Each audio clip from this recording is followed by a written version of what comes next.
execution of that introduction was excellent, wasn't it? Yes. And it was exactly the way I wrote it down, which is what the project demands, and that's why it was that way. Concluding your speech. Why do you need to conclude your speech? Silly question, because the timer is behind me already with a red card. I have to conclude my speech. But the basic rule in public speaking is people remember only two things: the opening and the closing. In between, you can speak many things, people will not remember. And mostly people remember only the ending. The opening also people may not remember.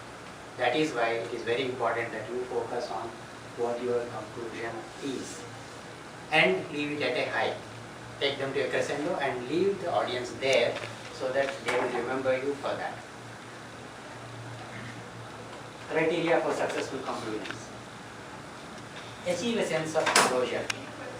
At the end of a 5-minute talk or a 7-minute talk or a 10-minute presentation, the audience should know that yes, finally this particular presentation is over. And the message that the presenter wants to give is A, B, C. At least A, if not B, C. Something to take home. What we call as a take-away message from that particular speech. Achieve a sense of closure. Without that closure, the audience will feel disinterested, feel like their time has been wasted.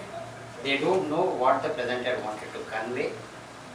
Therefore, you have to make a very clear effort to conclude your presentation properly.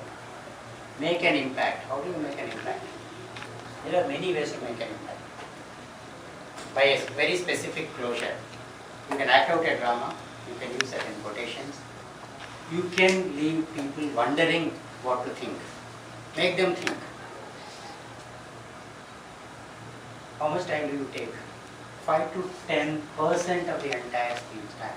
If it is a 10-minute speech, not more than 30 to 60 seconds. That is half a minute to 1 minute. Many people have this habit of getting into a speech. If it is a 10-minute speech, at 7th minute, they will say, I will now conclude.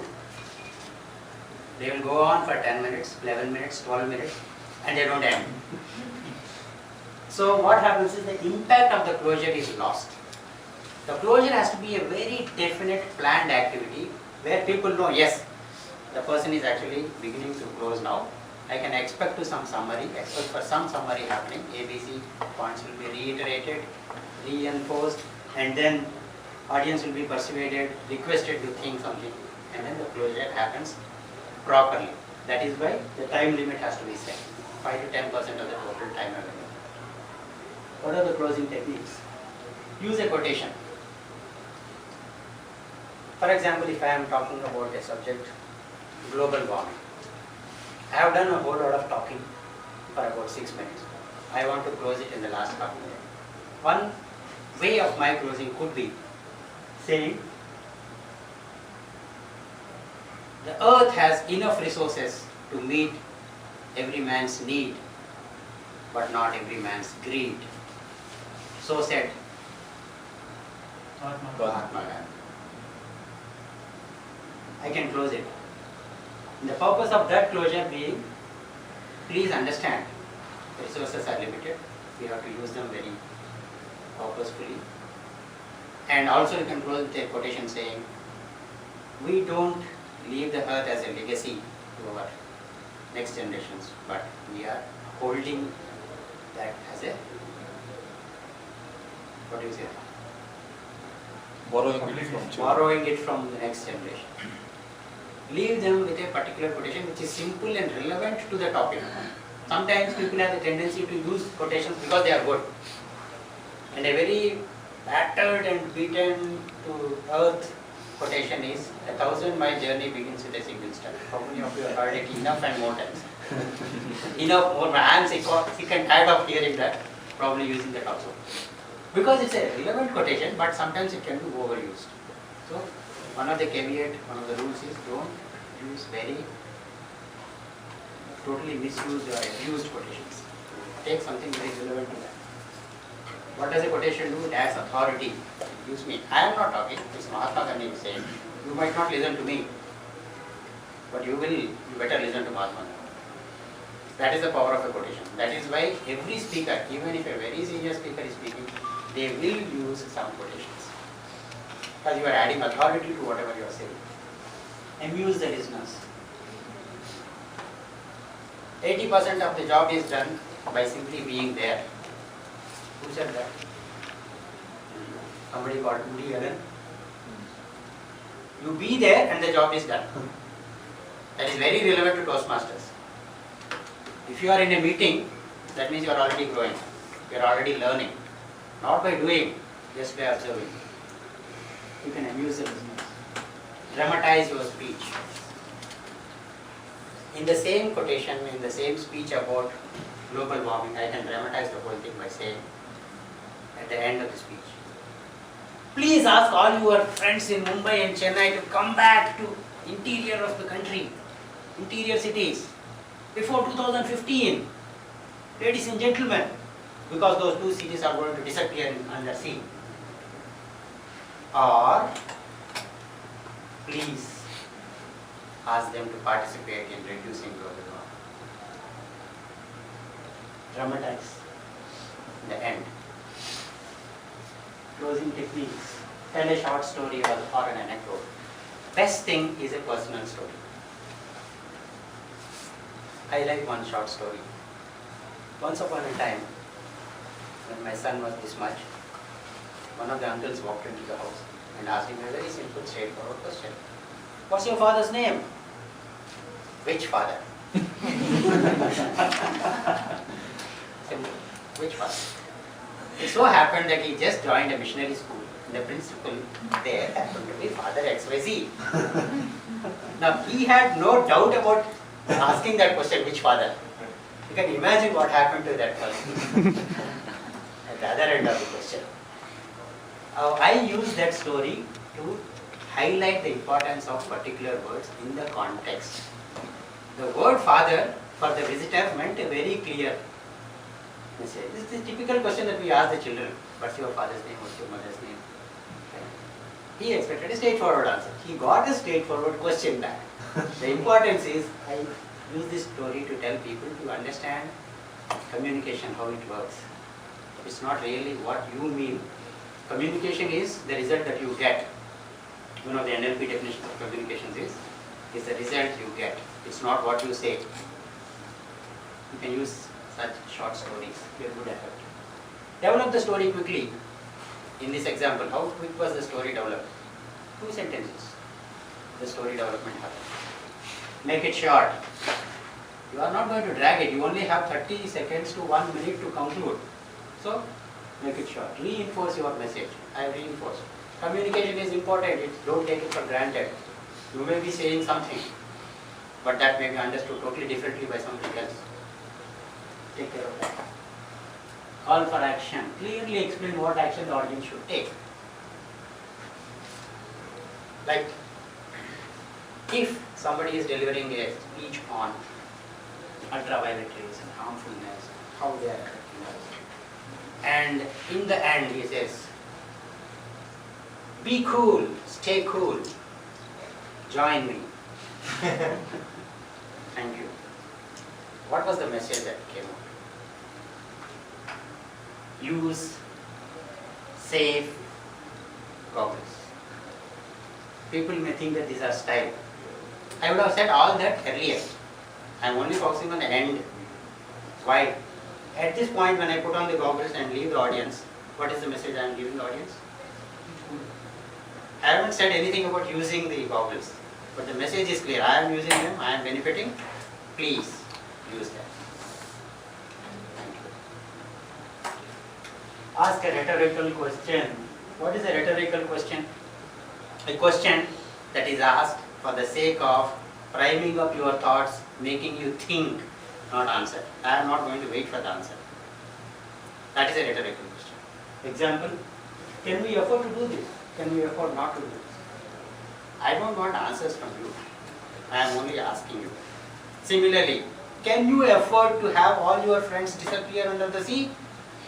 I don't want an answer to that. But I am asking you to force you to think along the lines that I want. And Toastmaster Vikram also asked a few questions along those lines. That is a way to involve the audience. Refer to the beginning of the speech. In that, this is an example given in the book. This is a corporate thing. In the same global warming exercise, I usually begin that speech with that. Ask your friends to come back inside. And then I also place. Remember, I said you have to force your friends interior of the country. But if they were to take positive action in reducing global warming, believe me, they can stay safely there. What am I doing there? I am linking my opening of the speech to the conclusion, which makes the conclusion itself more forceful, powerful, and also sums up beautifully, giving me an opportunity to reinforce whatever I have said in between. Summarize your main points. How do I reduce global warming? 1. Reduce plastic. 2. Use public transport. 3. Stop smoking. Any of the points that I would have said, I just reinforce. And I have seen that done just now by Toastmaster. How many of you observed that? Summary, 1 to 3 points. That's a good way of closing a speech. Memorize your conclusion. Why? I am one person who always believes in not memorizing anything, especially in public speaking. I always say, focus on your thoughts, the words will flow. Focus on your thoughts, the words will automatically come out. Provided you are concerned about your thoughts, you know what you want to think, what you want to say, the words will come. But in that case, why should you memorize your conclusion? Because that is the one thing which matters a lot. If you believe in creating a forceful impact on the audience, if you want the audience to be with you throughout and leave on a high, feeling good about you, and then look forward to your next speeches, conclusion must be memorized. And therefore the conclusion has to be very, very sweet and short. End on time, goes without saying. End on time, otherwise you become one of those white-clad people who hang on to the mic as well as the chair. The moment you give them the mic or the chair, they won't leave. We don't want to be that, especially in Toastmasters. Time is time. End on time. Refrain from adding new points. One of the most dangerous things a speaker can do, because he has written down 10 points and forgot 1 point out of the 10. Towards the conclusion, he just suddenly remembers that I forgot about this. So what does he say? I am sorry friends, I forgot. He begins his conclusion and then says, I'm sorry friends, I am reminded of one more thing that I should have told you, I forgot. What that does is it stops the complete thought pattern, the flow that you have already created in the audience. And then your conclusion is lost. The punch, the power is lost in the conclusion. Who knows what you wanted to say in the first place? Apart from God, you, and probably your mentor, nobody else knows. So if you forget something, why bother? Just go ahead. Conclude. Because once the conclusion starts, it's like, what is the conclusion for a flight? Landing problem. If one of the pilots did some time back, instead of actually not landing in the first instance, he went to the last minute and then aborted the landing, took off, came back again, and thereby risking the lives of all the passengers. What you are doing, if you are not concluding and not landing immediately, you are risking the entire presentation. The effect is lost. Don't add any points. Don't bother, because audience doesn't know. You are the boss.